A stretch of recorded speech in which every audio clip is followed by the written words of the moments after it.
Hey everybody, Mike the Bearded Buffoon here, and today I have, unfortunately, a little bit of bad news. Well, alright, so it's probably not bad news for you, because it really doesn't affect you, but it's going to affect me negatively. And unfortunately this week, I tore my right bicep, which is unfortunately my throwing arm. Due to some of your all's requests, I was really hoping to start getting out and doing like course reviews, product reviews, and things of that sort. But unfortunately, it seems like I'm not going to be doing any throwing anytime soon. Unless maybe I teach myself to throw left-handed like Eagle. But I really doubt that's going to happen. So the disc reviews are probably going to have to wait. And who knows, maybe once I get recovered, I'll come back even stronger because I don't think I could be much worse. Get out and having fun. That's all it's about. But I might still be able to do some course reviews, or at least overviews of some of my favorite courses, even though you're not going to see me play. And maybe I can do just like product reviews, like, bags, retrievers, things of that sort. Let me know down in the comments down below what you think. But with me being out of commission and not being able to throw, I did want to take a little bit of time and just share some of my knowledge with you.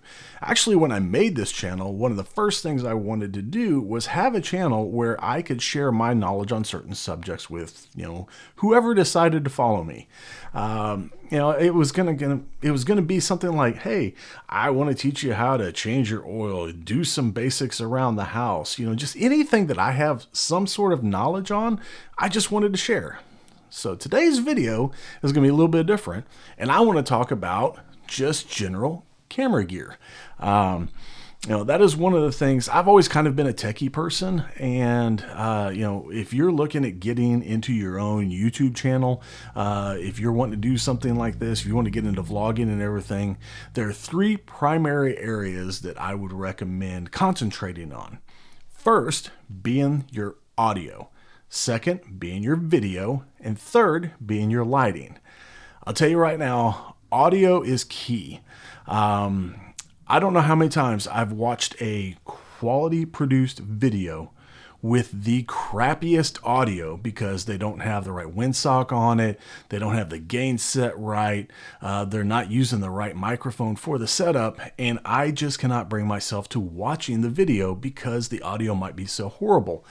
The biggest culprit is going to be wind. Wind is horrible.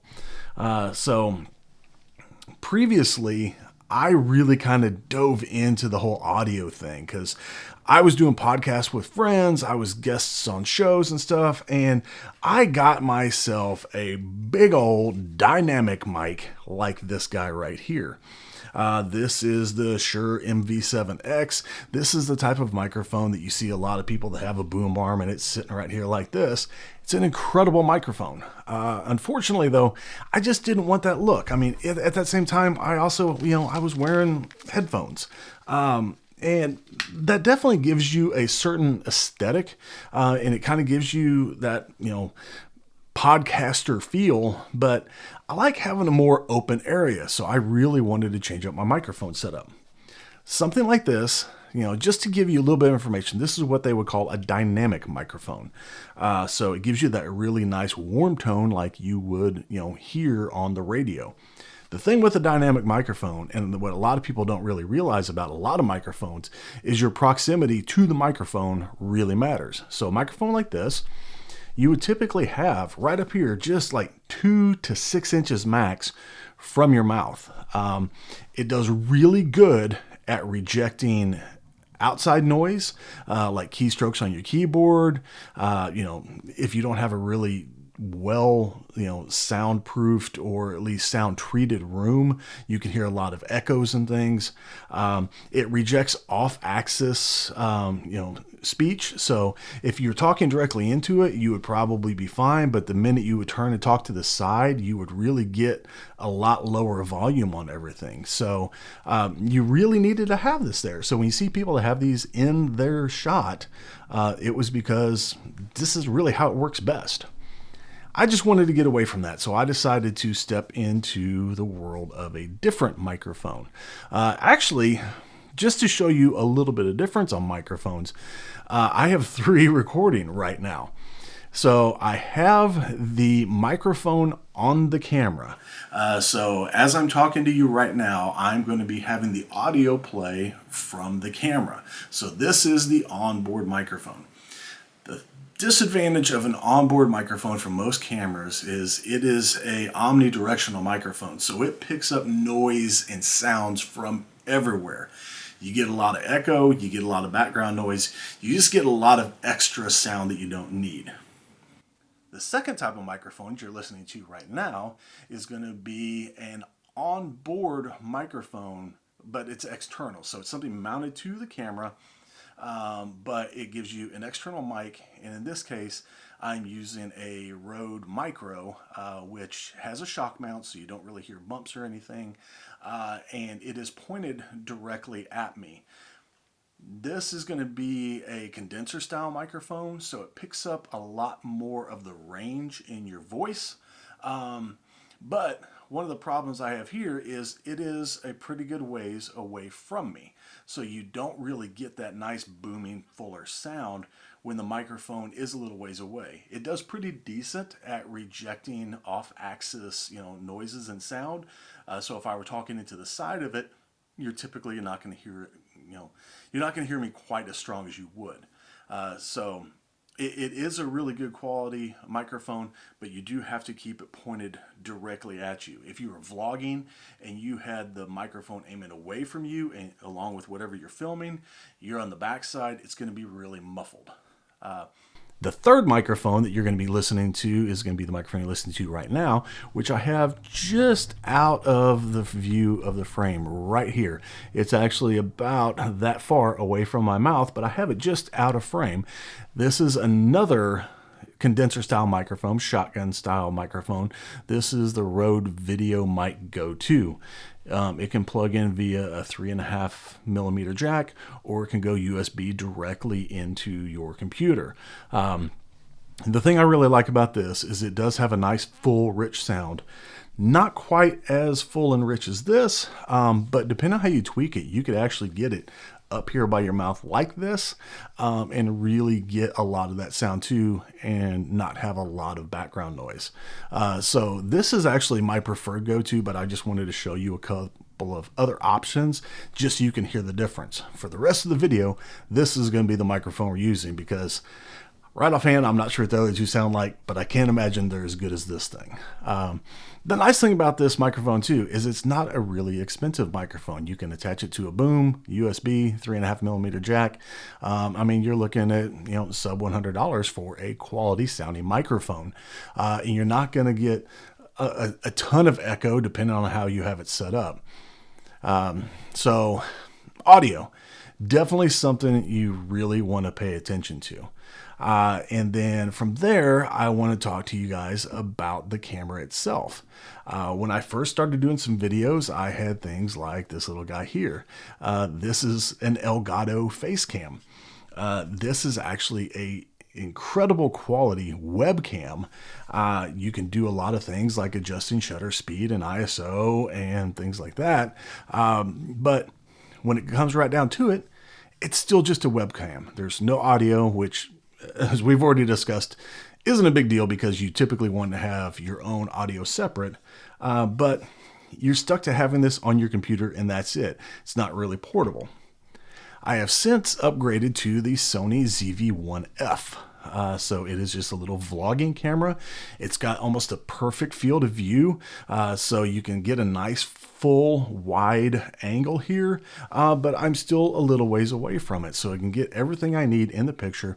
Nice sharp picture. You can still adjust your f-stop, you can still adjust your shutter speed, your ISO. You can really tweak it to all the settings that you need it to be. The other nice thing about actually having a separate camera is you actually have a separate camera, so you can actually do your vlogging on the go. I actually have a mount that I attach to my disc golf cart that allows me to attach the camera to my cart to film some shots and stuff. Unfortunately, you haven't seen a lot of those yet because I forget to film when I'm playing a tournament or something because I'm too concentrated on the tournament. But a decent quality camera, Not going to run you a ton of money. You don't really need like a big DSLR or a big mirrorless camera or something of that sort. Just something that you can plug in. Again, like this is a USB, and it's going to be able to go directly into your computer, and you can stream with it, or you can just record with it separately. Third thing is going to be your lighting. You always want to have some sort of nice, good lighting on you, or whatever the subject is that you're filming. In this case, I actually just recently picked up the Godox ES45 key light. So it is clamped to my desk with an extension pole, and believe it or not, right now this thing is set at 1% brightness. I kind of pulled a bonehead move and I forgot to take the control off of it. But the really cool thing about the Godox light is you don't have to worry about it being strictly app controlled. There's actually controls on the light itself. That control panel is removable and remote control. So with that, you can actually adjust your lighting in temperature from like the warmest of warms to the coolest of cools. You can adjust it from like 1% brightness all the way up to 100% brightness. And like I said, right now I'm running at 3800K temperature, which is a little warmer than I typically like to run. But with the setting I have right now, it actually ended up working pretty well. So that's kind of where I'm locked in. I might play with it a little bit and see what else I can come up with. And the brightness I literally have at 1%. This thing has enough fill on me, and it really lights me up good enough that I don't have to worry about that. The other thing is, you don't have to worry about, when you hold up something to the camera, you can actually tweak it a little bit, and you can get it to light up that fairly decently also. Also, when it comes to lighting, I have like an accent light off to the side here. It's going to get bright for just a second, and it's going to go down. So this, right now, I literally have the key light only. But I just have this little LED accent light here on my desk. If I just turn this on one setting up, now I have the main light here with just a little bit of an accent light here. And then of course you can see the accent lights that I have behind me. So this just allows you depth. So you see the stuff behind me, the lights behind me. It kind of breaks it up some, and it just gives you a little bit more depth.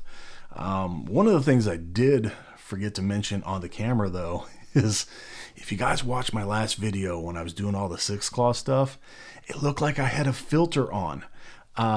When I first bought this Sony, what I didn't realize is it came with a factory default setting of soft skin. There's a few different versions of that, or at least, I guess, degrees of magnitude, like how much soft skin did it give you? And I didn't realize that was on until I was editing. I was just editing and going, what in the hell is going on here? I literally look like I have some sort of, Snapchat filter or something of that sort on. I wasn't about to re-record it, so I just kind of dealt with it. But as soon as I figured out that that was a thing, I came back to the camera and I shut that setting off. Oh, did you hear the beep? You can also have a little bit of fun software. So when you get your stuff, learn it a little bit. These Rode mics, if you use USB, there's actually a complimentary app or programs you can use on your computers. Same with most cameras. Learn the settings so you don't have that soft skin filter on like I did. Now you get the full gloriously ugly bearded buffoon.